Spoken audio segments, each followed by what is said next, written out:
buksan yung pag-iimbestiga rito kasi merong isang individual na nagbigay ng statement noong April 28 at May 6 na meron siyang aligasyon na yung isa doon sa 18 Marines, may relasyon sila. May have relationship sila at napag-usapan nila, alam niya yung nangyayari dito sa 18 Marines na to at may allegation na may binayad. At pinangalanan si dating Congressman Mike Defensor na siya yung nag-offer ng halaga ng 5 million para maging testigo nga, lumabas, mag-press conference. Kaya naman, ginawa namin, kinuha na namin ng statement dito at permado, recorded yung statement nitong individual na ito, nandito sa amin. Ang ginawa namin itong June 2 yata, Tuesday yata, nagpa-issue ako ng subpoena para imbestigahan ulit yung miyembro ng 18 Marines na binabanggit ng individual at saka si Ginoong Mike Defensor, pinapa-subpoena ulit namin dito para mag-appear, para magbigay linaw doon sa testimonyang binigay nitong individual na related doon sa 18 Marines.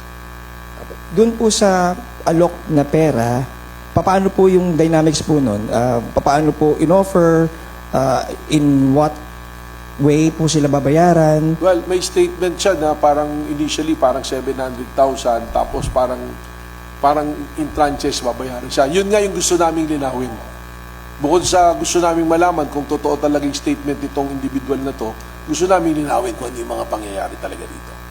Will you be in liberty, sir, to divulge kung ano po yung relasyon niya doon sa member ng 18 Marines sa po niya? Gano'n po siya ka-credible sa inyo pong tingin?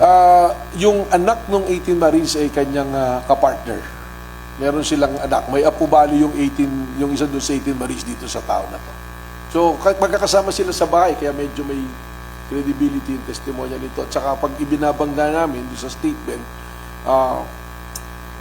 lumalabas na talagang alam niya yung detalye. Tsaka bukod doon, yung CCD namin, nakamonitor minamonitor yung social media. May monitoring din kami ng claim ng bilihan ng witness na-record Actually, pinaprepare ko yan kasi nga, parang iniisip ko rito, sigurado kanina pumapasok pa lang ako, sinasabi, itatanong itong 18 Marines Na-prepare nyo ba? Meron ba tayong pwede nyo i-play? Ito kasi, yung basehan namin,